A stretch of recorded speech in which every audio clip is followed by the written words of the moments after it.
వినండి సార్, మీరు మనం ఒక టాపిక్ మాట్లాడుతున్నాం సార్, వినండి సార్, ఒక టాపిక్ మాట్లాడుతున్నాం. ఆ టాపిక్ దాటిన తర్వాత అర్ధరాత్రి వరకు కూర్చుంటాను నేను. ఇక్కడి నుంచి మధ్యలో నుంచి లేచి వెళ్ళిపోను. తప్పకుండా వచ్చిన వాళ్ళకి బొట్టు పెట్టి, వచ్చిన వాడు ఎవడైనా పర్లా ముందు బొట్టు పెట్టి ఎదురుగా కూర్చొని మాట్లాడు. నాకంత ఇన్సెక్యూరిటీ ఫీలింగ్ ఏం లేదు. నేనేమి రాగానే యాంకర్ ఒకళ్ళు ఇంటర్వ్యూ చేయడం రాగానే ప్రార్థన చేసుకుని మొదలు పెడదాం, నా ఈగో సాటిస్ఫై చేసుకోవడానికి. నాకంత ఏం లేదు సార్. కరుణాకర్ సుగ్గున, శివశక్తి కరుణాకర్ సుగ్గున, యేసుక్రీస్తు ప్రభు ఉచ్చలో బాప్తిసం పొందండి అని మాట్లాడినప్పుడు మీరు ఎందుకు మాట్లాడలా? మా దేవుళ్ళని కించపరిచారని మీరు అంటున్నారే, అప్పుడు ఎందుకు మాట్లాడలా? పాస్టర్స్ అందరినీ పట్టుకొని ఎవరు సార్ మీరు మొదలు పెట్టారు? ఎవరు మొదలు పెట్టారు? హిందూ ధర్మంలో 2000 సంవత్సరంలో బైబిల్ పుడితే 2000 సంవత్సరం కంటే మా హిందూ ధర్మం లేదా? ఆచారాలు పాటి సూపర్ ప్రశ్న అడిగారు సార్, సూపర్ ప్రశ్న అడిగారు. దీన్ని మొదలుపెట్టి ఇప్పుడు హిందుత్వం మతమా? మతం అనే పదమే లేదని నేను మొదటనే చెప్పినాను. అసలు హిందూ అంటే ఏంటి? హిందూ అంటే ఏమనుకుంటున్నారు మీరు? హిందూ అంటే ఏంటి చెప్పండి, మీరే చెప్పండి. మీరు అన్నారు కదా మా హిందుత్వంలో అసలు మతం అనే పదమే లేదంటున్నారు కదా, హిందూ అంటే ఏంటని అడుగుతున్నాను నేను. హిందువు అనే పదం ఏంటి చెప్పండి సార్, నాకు నేను తెలుసుకుంటాను. ఆచారం అంటాం. ఆచారం ఏంటి సార్? ఇప్పుడు సార్ మీకు తెలుసు అనుకోండి, మీరు చెప్పండి. నాకు తెలియకపోతే నాకు తెలియదు అని తెలుసుకుంటా. మీకు తెలియదు అనుకోండి, తెలియదు మీరు చెప్తేనే వినాలని నా బాధ. సూపర్ అండి. నేను ఒక విషయం చెప్తున్నాను. క్రిస్టియానిటీ మతం, ఇస్లాం అనేది మతం, బ్రాహ్మణిజం అనేది మతం. ఈ మతాలను పక్కన పెట్టండి. అమెరికాకి సంబంధించిన వాళ్ళని అమెరికన్లు అంటారు, చైనాకి సంబంధించిన వాళ్ళని చైనీయులు అంటారు. ఈ సింధు నది పరివాహక ప్రాంతంలో బ్రతుకుతున్న వారిని అందరినీ హిందువులు అంటారు. ఈ దేశానికి సంబంధించిన పదం. ఈ దేశంలో క్రైస్తవులు ఉన్నారు హిందువులుగా, ముస్లింలు ఉన్నారు హిందువులుగా, బ్రాహ్మణులు ఉన్నారు హిందువులుగా. హిందుత్వాన్ని మీరు ఎలాగ తీసుకుంటారు? ఇది మాది అని మాత్రం మీరు ఎలా చెప్తారు సార్? ఒక పదం లౌకిక దేశం అని కూడా అంటారు. ఎలా తీసుకుంటారు మీరు? హిందూయిజం అనేది మతం కాదు. ఇప్పుడు ఏదో పవనిజం, రామోయిజం లాగా హిందూయిజం అనేది మతం కాదు సార్. హిందూ అనేది మీకు చెప్తున్నాను వినండి, 2500 సంవత్సరాల క్రితం భారతదేశంలో మనుషులు బ్రతికారు. క్రీస్తు పూర్వం 2500 సంవత్సరాల క్రితం భారతదేశంలో విలసిల్లిన మొట్టమొదటి నాగరికత సింధు నాగరికత.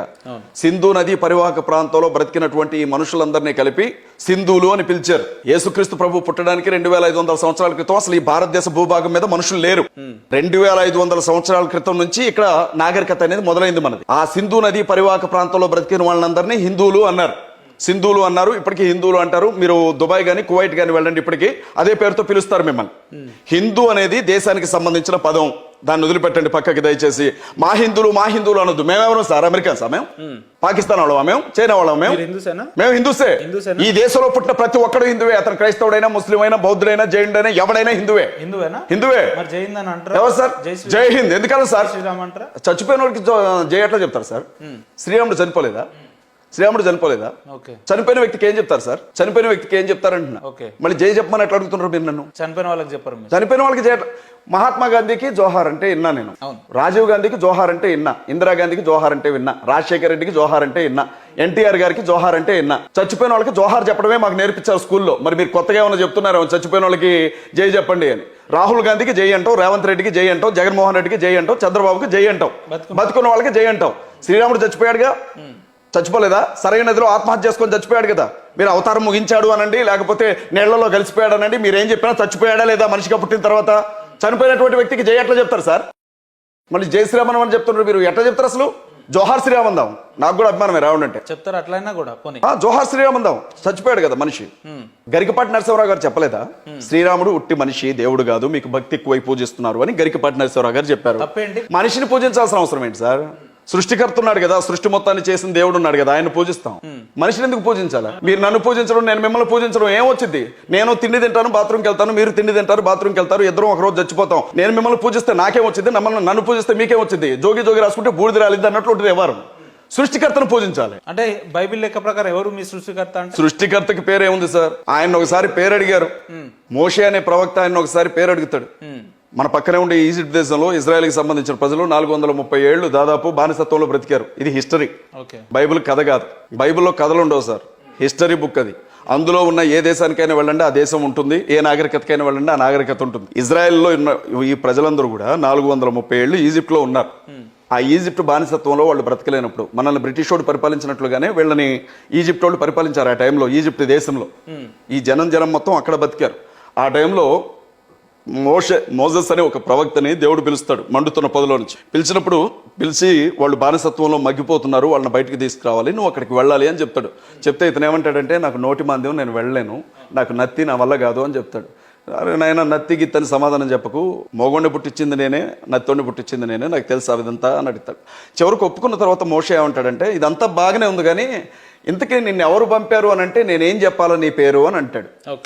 నీ పేరేంటి? ఈ రోజు మీరు నన్ను అడిగారే సృష్టికర్త పేరేంటని, ఆ రోజు ప్రవక్త అడిగాడు, మోషే ప్రవక్త.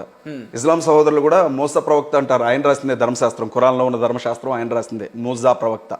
ఆయన మూసా అని పిలుస్తారు వాళ్ళు. అప్పుడు దేవుడు అంటాడు, ఆయనకి బొడ్డు కోసి పేరు పెట్టిన వాళ్ళు ఎవరు లేరు, ఆయన గుణ లక్షణాలను బట్టి ఆయన పేరు ఉంటుంది కాబట్టి నేను ఉన్నవాడును, నేను అనువాడును అని చెప్తాడు. అంటే మీరు ఎక్కడికి వెళ్ళినా, సృష్టిలో వెతికినా, సృష్టికి అవతల వెతికినా ఉన్నది నేనే, సృష్టికి ముందైనా సృష్టి తర్వాత అయినా ఉన్నవాడును నేనే, అల్ఫా ఒమేగా నేనే. అంటే మొదటి వాడిని చివరి వాడిని నేనే కాబట్టి నేను ఉన్నవాడును, ఇదంతా జరగాలి అని అనువాడును నేనే, నేను అనువాడును అని అంటాడు. అది ఆయన పేరు. ఇక యేసు ఏంటి మరి అని మీరు అడగొచ్చు, యెహోవా ఏంటి అని మీరు అడగొచ్చు, పరిశుద్ధాత్ముడు ఏంటి అని మీరు అడగొచ్చు. ఇవన్నీ గుణ లక్షణాలు. ఇప్పుడు టైగర్ ఉంది, అది పులి, దాన్ని మనం తెలుగులో పులి అని అంటాం, ఇంగ్లీష్లో టైగర్ అంటాం. అలాగే యేసు అనే పదానికి రక్షకుడు అని అర్థం. రక్షకుడు, ఆయన పేరు, పరలోకం నుంచి ఒక దోత వచ్చి పుట్టబోయేది రక్షకుడు గనక రక్షకుడు అని ఆయనకి పేరు పెట్టండి అని చెప్తారు. ఆయనకి బొడ్డుగోసి పేరు పెట్టిన వాళ్ళు ఎవరు లేరు. యేసు అంటే రక్షకుడు అని అర్థం, జీసస్ అంటే రక్షకుడు అని అర్థం, ఈసా మసీహ్ అంటే రక్షకుడు అని అర్థం. 3500 భాషల్లో బైబిల్ ట్రాన్స్లేట్ చేయబడింది. 3500 భాషల్లో ఆయనకి అదే పేరు ఉంటుంది, రక్షకుడు అని. పేరు లేదు, మీరు రక్షకుడు అని అర్థం. క్రీస్తు అంటే అభిషక్తుడు అని అర్థం, పేరు కాదు అది. అంటే ఇప్పుడు యేసుక్రీస్తు అని అంటే ఇప్పుడు మనం చెప్పుకున్నట్టు పేరు కాదు అది. ఈ చాలా ఆయన చేసే కార్యానికి, ఆయన ఏం చేయబోతున్నాడో ఆ కార్యం యొక్క రూపం అది. యేసు అని పేరు. రక్షకుని నామంలో అని చెప్తాం. ఆ నామంలో శక్తి ఉంటుంది, ఆ నామంలోనే శక్తి ఉంటుంది, ఆ నామంలో శక్తి ఉంటుంది. ఎట్లా ఉంటుందంటే, ఆ నామంతో శక్తి తీసుకురావడం ఎట్లా సాధ్యమవుతుంది? ఇప్పుడు ఎట్లంటే, ఇజ్రాకి నేను మగతనం తీసుకురాలేను కానీ మగాడికి మగతనం ఉంది అని చెప్పడంలో పెద్ద విషయం ఏమీ లేదు. లేని శక్తిని అందులోకి తీసుకొచ్చి కూర్చోబెట్టేది ఏమి లేదు. ఆ నామమే శక్తి కలిగిన నామం. యేసు అనే పేరును చూడొద్దు మీరు. మీకు యేసు నచ్చలా వదిలేయండి, జీసస్ అన్న అండం నచ్చలా వదిలేయండి, ఈసా మసీహ్ అండం నచ్చలా వదిలేయండి, యెహోషువ అండం వదిలేయండి, యూషో అని పిలవడం నచ్చలా వదిలేయండి, రక్షకుడు అని పిలవండి. ఇంకా దానికి మీకేముంది? ఆ రక్షకుడు అన్న పదంలోనే శక్తి ఉంది అని దేవుని వాక్యం చెప్తారు. బైబిల్ గ్రంథం గురించి ఎంత వరకు గొప్పగా ప్రచారం అవుతుందో అంతవరకు నెగిటివ్ కూడా స్ప్రెడ్ అవుతుంది కదా. సో ఈ నెగిటివిటీ స్ప్రెడ్ అవ్వడానికి కారణం మీరు మీ వ్యక్తులు కాదంటే? అవును, ఒప్పుకుంటాను నేను దానికి. దీన్ని ఒప్పుకుంటారు.